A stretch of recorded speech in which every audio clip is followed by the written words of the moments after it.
నమస్తే. ప్రస్తుతం మనతో పాటు సీనియర్ జర్నలిస్ట్ జగదేవ్ ఉన్నారు. ఆయనతో మాట్లాడదాం. నమస్తే సార్. నమస్తే అమ్మా. సార్, మాజీ ముఖ్యమంత్రి అని చెప్పుకోవచ్చు ఇప్పుడు. ఎందుకంటే వైఎస్ జగన్ ఒక ట్వీట్ చేశారు, దాడులు బాగా జరుగుతున్నాయి, దాన్ని ఆపాలి అని చెప్పేసి. అయితే ఏమంటారు సార్ ఈ దాడుల గురించి? అంతకుముందు ఆయన హయాంలో కూడా దాడులు జరిగాయి, ఇప్పుడు జరుగుతున్నాయి. అసలు ఎలా చూడొచ్చు అంటారు దీన్నంతా? ఎలా చూడొచ్చు అంటే, ఒక రకమైన కక్ష సాధింపు చర్యలకి తెరలేపారు. అది ఎవరైనా కానీ, అంటే ఎక్కువగా కక్ష సాధింపులు వీళ్ళున్నప్పుడు వాళ్ళ మీద వీళ్ళు అంటే కొంచెం చాటుమాటుగా చేసి మా ప్రభుత్వం కదా తప్పించుకుందాంలే అనే దాఖలాలు ఉండేవి. ఇప్పుడు 2019కి ముందు. 2019 తర్వాత ఏమైపోయిందంటే ఓపెన్ అయిపోయింది. మా ప్రభుత్వం, మేము ఇలాగే చేస్తాం, మేము ఇలాగే ఉంటాం, బరాబరు చేస్తాం, ఇప్పుడు తెలంగాణ స్టైల్లో అట్లా తయారైపోయిందమ్మా. అంతే కదా. ఇప్పుడు 19కి ముందు ఇట్లాంటి బూతులు తిట్ల పురాణం ఉండేదా? గాడిదికి వచ్చినట్టు 50 ఏళ్ళు వచ్చాయి, ఆడ సన్నాసి, ఆడ ముసులు డొక్కునా కొడుకు, ఆడ 420, ఇవన్నీ ఎక్కడైనా వచ్చాయా? 2019 ముందు లేవుగా. ఏ రాష్ట్ర చరిత్ర తీసుకున్నా. మరి అప్పుడు ఎవరేం చేశారు? ఇప్పుడు ఆ దళిత డాక్టర్కి వెనక్కి చేతులు కట్టి మరీ దారుణంగా హింసించారే, చనిపోయాడే. డాక్టర్ అమ్మాయన కదా, ఎంత దారుణం. పైగా దానికి ఎంత చక్కగా కవర్ చేస్తున్నారంటే, సిగ్గు లేకుండా ఆయన వెనక్కి చేతులు పట్టుకొని నిలబడ్డాడు. ఆ ఈవీఎం బదలగొడితే పాము దూరింది, అందుకే ప్రజలను కాపాడడానికి వెళ్ళానని చెప్తున్నారు. అంటే ఎలా ఉందంటే, గతంలో కూడా చిన్న జోక్ చెప్పారు ఎవరో, ఇలాగే వెళ్ళే మా నాయకుని కలవడానికి వెళ్ళాను, వాడిని తీసిపెట్టి వాడు కొట్టాడు అని అంటే, వాడు వచ్చి ఏడ్చుకుంటూ చెప్తే ఆ నాయకుడు ఇమేజ్ పోతుందేమోని, లేదురా మా సార్ ఒకసారి నన్ను ఓదార్చరేలుగా అని చెప్పాడు, రివర్స్లో దాన్ని దిగమింగుకుంటూ.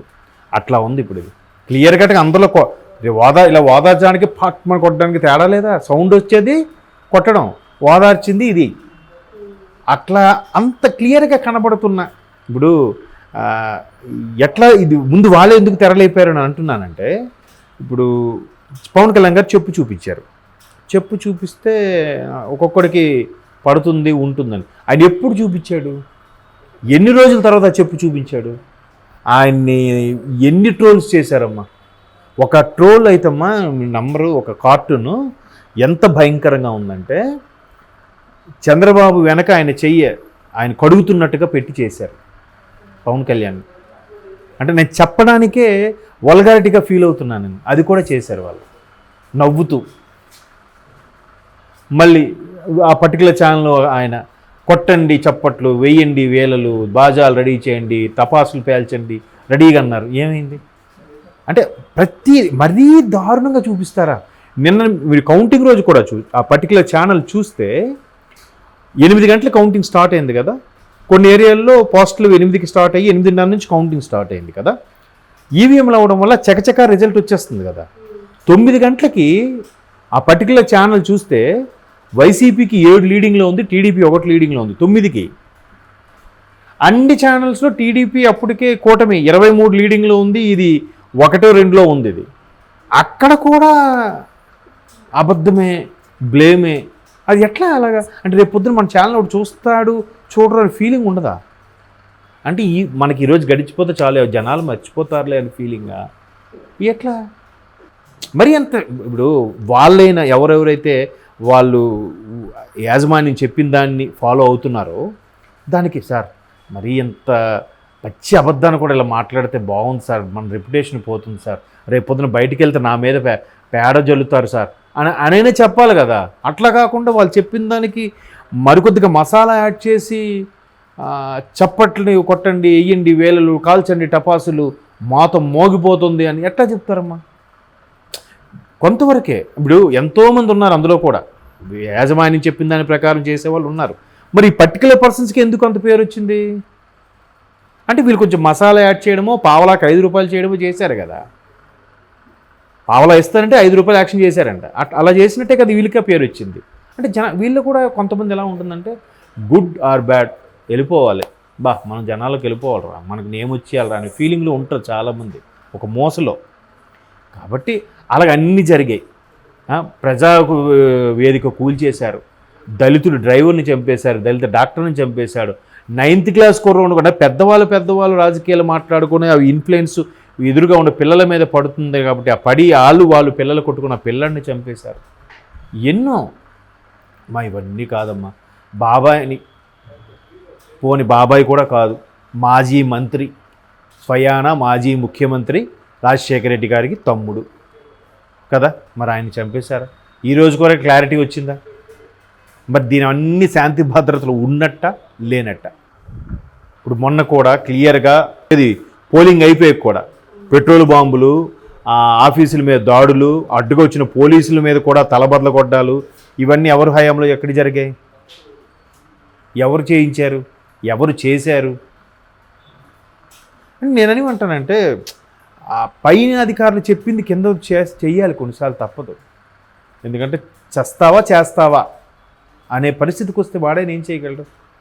బట్ సుపీరియర్స్ సివిల్ సర్వెంట్స్ ఉంటారు, ఐఏఎస్ ఆఫీసులు, ఎవరికి భయపడక్కర్లే.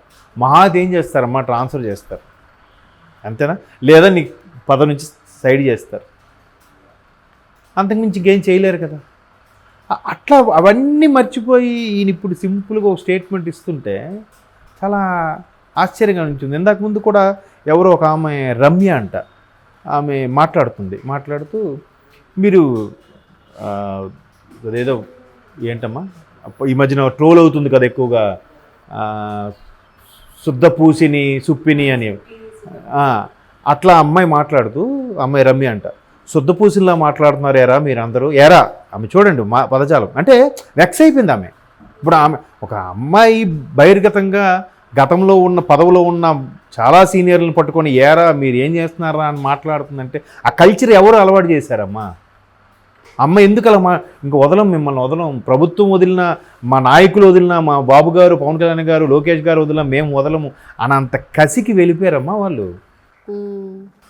అర్థమవుతుందా? అంటే ఆ కసి ఇది అలవాటైపోవడం, ఒక రకమైన చెడు ధోరణి ఇంజెక్ట్ చేస్తారు. ఎందుకంటే ఎంతసేపు పాకిస్తాన్లో వచ్చి అటాక్ చేస్తుంటే మనం చెయ్యొద్దా? ఎంతసేపు వాళ్ళు జిహాద్ అనుకుని వచ్చి పడిపోతుంటే మనం కనీసం మన ఆత్మరక్షణ కోసమే వాళ్ళు అటాక్ చేయొద్దా? ఇంకా మనం శాంతం, సహనం, అహింస అంటే ఎక్కడవుద్దాము? మనమే మిగులుతారా ఇంకా మన వాళ్ళు భారతీయులు?